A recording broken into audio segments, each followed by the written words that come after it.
আসসালামু আলাইকুম ওরহমতুল্লাহ। স্বাগতম আপনাদের প্রিয় ইসলামিক চ্যানেল রহমতের দিগন্তে। আজকের ভিডিওটি একেবারেই আলাদা ও হৃদয় ছোঁয়া একটি বিষয় নিয়ে। যখন আল্লাহ কোনো নারীকে বড় কিছু দেওয়ার প্রস্তুতি নেন, তখন তিনি এই 7টি লক্ষণ দেখান। আমরা অনেক সময় বুঝতে পারি না কেন হঠাৎ আমাদের জীবনে বিপদ আসে, কেন প্রিয় জিনিসগুলো একে একে হারিয়ে যায়, কিংবা কেন আমাদের ধৈর্যের পরীক্ষা হয়। কিন্তু বিশ্বাস করুন, আল্লাহ কখনোই তার বান্দাকে কষ্ট দিয়ে শেষ করেন না। প্রতিটি কষ্ট, প্রতিটি অশ্রু, প্রতিটি একাকিত্ব আসলে বড় কিছুর প্রস্তুতি। আজ আমরা জানব সেই 7টি লক্ষণ সম্পর্কে, যা বুঝিয়ে দেয় আল্লাহ তাআলা একজন নারীকে তার রহমত, সম্মান ও বরকতের পথে এগিয়ে নেওয়ার প্রস্তুতি নিচ্ছেন। তাই ভিডিওটি শেষ পর্যন্ত মনোযোগ দিয়ে দেখুন, কারণ শেষের অংশে থাকবে এক গভীর অনুপ্রেরণাদায়ক বার্তা, যা আপনার জীবন পরিবর্তন করে দিতে পারে ইনশাআল্লাহ। আর প্রিয় বোন, যদি এখনও আমাদের চ্যানেল রহমতের দিগন্ত সাবস্ক্রাইব না করে থাকেন, তাহলে এখনই সাবস্ক্রাইব করে পাশে থাকুন এবং ভিডিওটি শেষে আপনার মতামত জানাতে ভুলবেন না। চলুন শুরু করি আজকের অনুপ্রেরণামূলক ভিডিও। বিসমিল্লাহির রহমানির রহিম।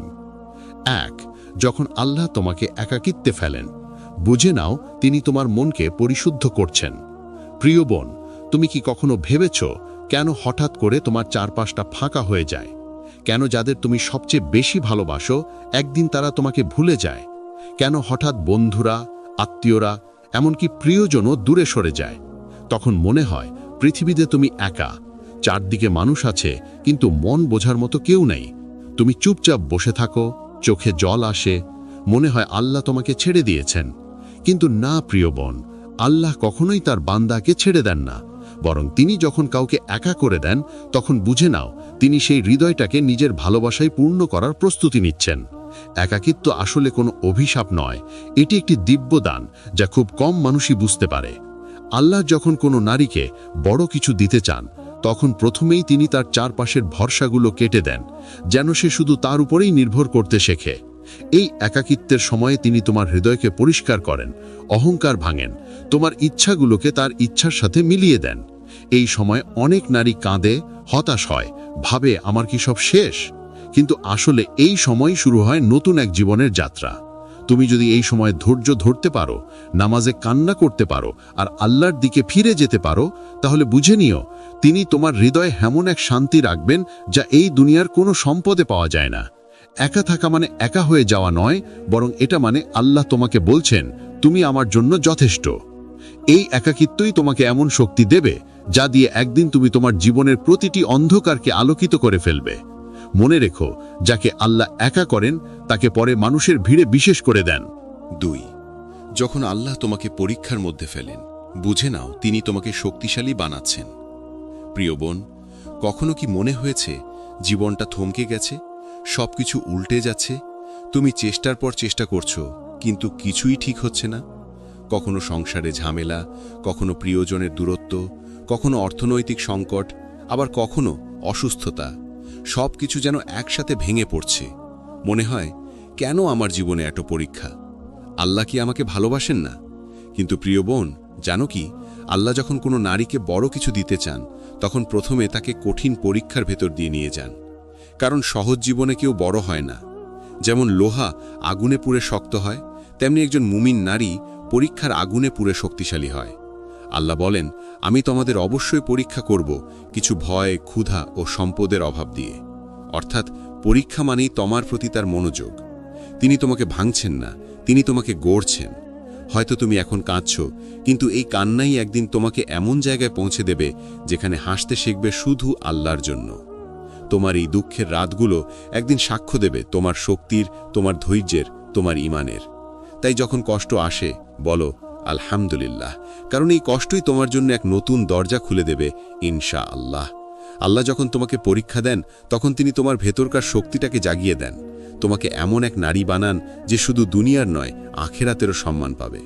তাই ধৈর্য ধরো, সেজদায় কান্না করো, আর বিশ্বাস রাখো এই কঠিন সময়টি তোমার জীবনের সবচেয়ে মূল্যবান মুহূর্ত, কারণ এখান থেকেই শুরু হবে তোমার উন্নতির পথ। 3. যখন আল্লাহ তোমার জীবন থেকে কিছু ছিনিয়ে নেন, বুঝে নাও তিনি তোমাকে আরও ভালো কিছু দিতে চান। প্রিয় বোন, জীবনে এমন কিছু মুহূর্ত আসে যখন আমরা হঠাৎ করে সব হারিয়ে ফেলি। কখনো সম্পর্ক ভেঙে যায়, কখনো কাছের মানুষ দূরে সরে যায়, কখনো এমন কিছু চলে যায় যা তুমি ভেবেছিলে চিরদিন তোমার থাকবে। তখন বুকের ভেতরটা যেন ফাঁকা হয়ে যায়। মনে হয়, কেন আল্লাহ এটা করলেন? কেন তিনি আমার প্রিয় জিনিসটাকে কেড়ে নিলেন? কিন্তু প্রিয় বোন, মনে রেখো, আল্লাহ কখনো কিছু কেড়ে নেন না বিনা কারণে। তিনি যদি কিছু নেন, তাহলে তার জায়গায় আরও উত্তম কিছু দিতে চান। এটা তার প্রতিশ্রুতি, তার রহমত। আল্লাহ বলেন, হয়তো তোমরা কোনো কিছুকে অপছন্দ করো, অথচ সেটাই তোমাদের জন্য কল্যাণকর। যখন আল্লাহ তোমার কাছ থেকে কিছু কেড়ে নেন, তখন সেটি তোমার ক্ষতি নয়, বরং তোমার পরিশুদ্ধির প্রক্রিয়া। যেমন গাছের শুকনো ডাল কেটে দিলে সেটি নতুনভাবে বেড়ে ওঠে, তেমনি তিনি তোমার জীবন থেকেও অপ্রয়োজনীয় জিনিস সরিয়ে দেন, যাতে তুমি আরও সুন্দরভাবে বিকশিত হতে পারো।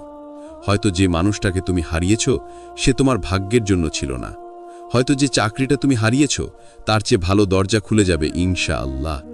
আল্লাহ কখনো তার প্রিয় বান্ধাকে খালি হাতে রাখেন না, কিন্তু তিনি প্রথমে তোমাকে খালি করেন, যেন তিনি তোমার হাতে এমন কিছু দিতে পারেন যা তুমি কল্পনাও করতে পারবে না।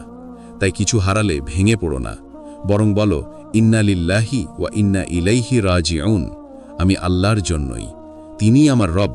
যিনি আমাকে দিয়েছিলেন তিনিই ভালো জানেন কখন তা ফিরিয়ে নিতে হবে।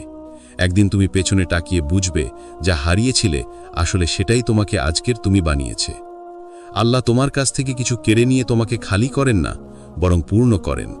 তোমার অন্তরকে তার প্রেম, তাওয়াক্কুল আর ঈমানের আলোয় ভরে দেন। তাই ধৈর্য ধরো, বিশ্বাস রাখো, আর বুঝে নাও, যখন কিছু হারাও, তখন আসলে আল্লাহ তোমার জন্য আরও বড় কিছু লিখে রেখেছেন, শুধু সময়ের অপেক্ষা। 4, যখন আল্লাহ তোমার দোয়া দেরিতে কবুল করেন, বুঝে নাও তিনি তোমাকে সঠিক সময়ের জন্য প্রস্তুত করছেন। প্রিয় বোন, কতবার এমন হয়েছে যে তুমি নামাজ শেষে চোখের পানি ফেলেছ, মন থেকে কেঁদেছ আর বলেছ, হে আল্লাহ, আমার এই দোয়াটা কবুল করে নাও। কিন্তু দিন যায়, মাস যায়, বছর যায়, তবুও কোনো উত্তর পাও না। তখন মনে হয়, আল্লাহ কি আমাকে শুনছেন না? আমি কি তার প্রিয় নই? কিন্তু প্রিয় বোন, মনে রেখো, আল্লাহ কখনো দোয়া প্রত্যাখ্যান করেন না। তিনি হয়তো সঙ্গে সঙ্গে দেন না, কারণ তিনিই জানেন কোন সময় দিলে সেটি তোমার জন্য কল্যাণকর হবে। অনেক সময় আমরা এমন কিছু চাই যা এখন আমাদের পক্ষে ভালো নয়, তাই আল্লাহ সেই দোয়াগুলো ধরে রাখেন, যেন সঠিক সময়ে তা তোমার জীবনে বরকত হয়ে ফিরে আসে। যেমন একটি ফুলের বীজ মাটিতে চাপা থাকে, কিন্তু সঠিক সময়ে সূর্যের আলো পেলে ফোটে, তেমনি তোমার দোয়াও একদিন ফুটবেই, যখন আল্লাহ বলবেন হও, আর সেটি হয়ে যাবে। দেরি মানেই প্রত্যাখ্যান নয়, দেরি মানেই প্রস্তুতি। আল্লাহ তোমার হৃদয়, তোমার ঈমান আর তোমার ধৈর্য পরীক্ষা করছেন। তুমি কি সত্যিই তার উপর ভরসা করছো, নাকি শুধু তাড়াহুড়ো করছো? এই অপেক্ষার মধ্যেই লুকিয়ে আছে তোমার ঈমানের সৌন্দর্য। যখন তুমি অপেক্ষা করেও ধৈর্য ধরো, তখন আল্লাহ তোমার নাম লিখে রাখেন ধৈর্যশীলদের তালিকায়, আর ফেরেশতারা বলে, এই নারী সত্যি আল্লাহর প্রিয় বান্দা। তাই প্রিয় বোন, যদি তোমার দোয়া এখনো কবুল না হয়, তাহলে হতাশ হয়ো না। তোমার রব বলছেন, আমি তোমার প্রতিটি আহাজারি শুনছি, শুধু সঠিক সময়ের অপেক্ষা করো।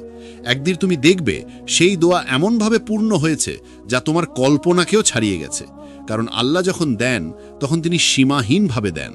তাই দেরিকে ব্যর্থতা ভেবো না, বরং এটাকে বিশ্বাসের পরীক্ষা মনে করে হাসি মুখে বলো, আমার রব আমাকে প্রস্তুত করছেন, কারণ তিনি আমাকে বড় কিছু দিতে যাচ্ছেন। 5, যখন আল্লাহ তোমাকে অন্যদের অবহেলার মুখোমুখি করেন, বুঝে নাও তিনি তোমাকে সম্মানের পথে তুলছেন। প্রিয় বোন, জীবনের এক সময়ে প্রায় প্রত্যেক নারী এই অভিজ্ঞতার মধ্যে দিয়ে যায়। যাদের জন্য নিজে সব কিছু দিয়েছিলে, যাদের পাশে ছিলে, তাদেরই কাছ থেকে অবহেলা পাও। এমন কথা শোনো যা হৃদয়কে কেটে ফেলে, এমন আচরণ পাও যা তোমাকে ভেঙে দেয়। মনে হয়, আমি কি এতটুকু অযোগ্য? কেন আমি সবসময় অবহেলার শিকার? কিন্তু না প্রিয় বোন, এই অবহেলাগুলো আসলে আল্লাহর পক্ষ থেকে এক বিশেষ শিক্ষা।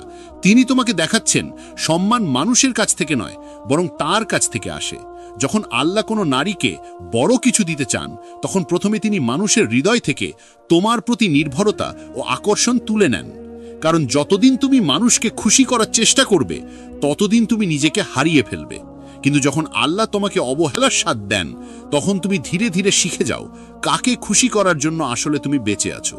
এই অবহেলা তোমার অন্তরের অহংকার ভেঙে দেয়, কিন্তু সাথে সাথে আত্মসম্মান জাগিয়ে তোলে।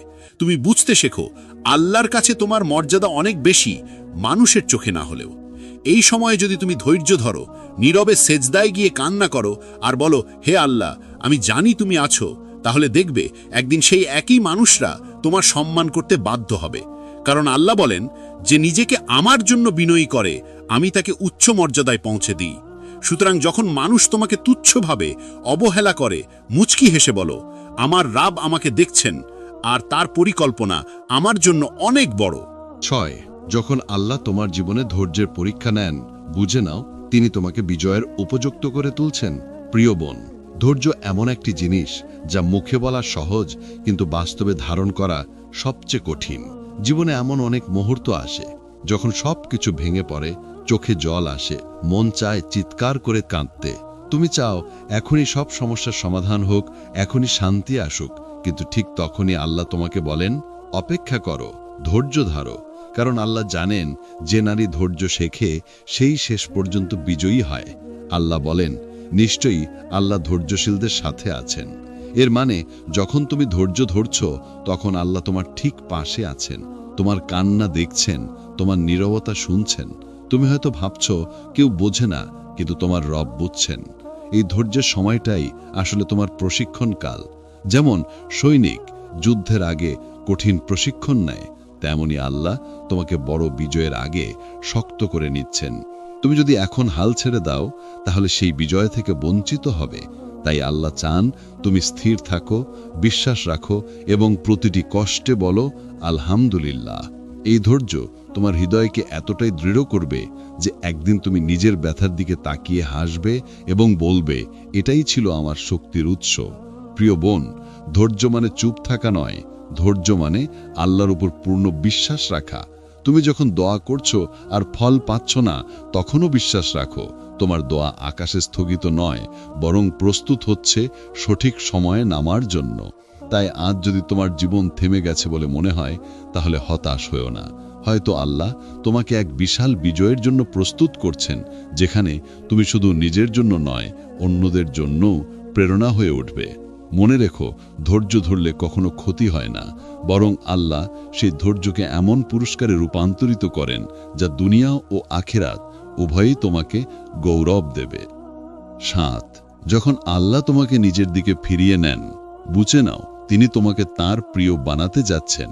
প্রিয় বোন, জীবনের কিছু সময় এমন আসে যখন হঠাৎ মনে হয় সব দরজা বন্ধ, আনন্দ হারিয়ে যায়, অন্তরে এক অদ্ভুত ভার নেমে আসে। যা কিছুই করো মনে শান্তি পাও না, দুনিয়ার রঙিন জিনিসগুলো একসময় ফিকে লাগে।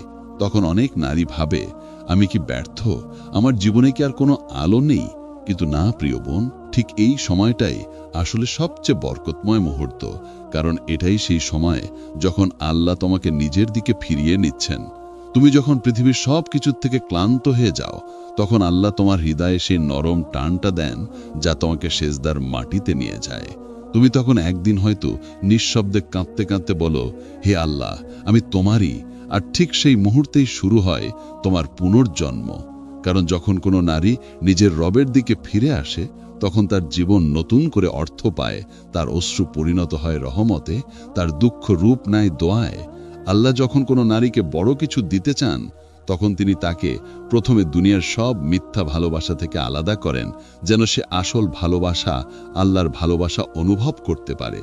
তোমার মন যখন আল্লাহর নাম শুনে কেঁপে ওঠে, চোখে পানি আসে, তখন বুঝে নাও তোমার হৃদয় পরিশুদ্ধ হচ্ছে।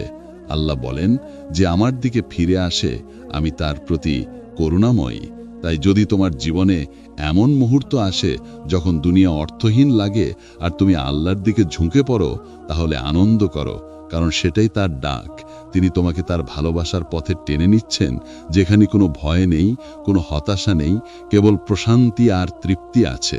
এই ফেরার পথে আল্লাহ তোমার হৃদয়কে এমনভাবে নরম করে দেন যেন তুমি অন্যদের কষ্ট অনুভব করতে পারো।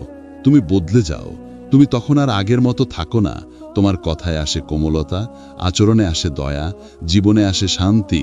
এভাবেই আল্লাহ তার প্রিয় বান্দাদের হৃদয়কে রূপান্তরিত করেন।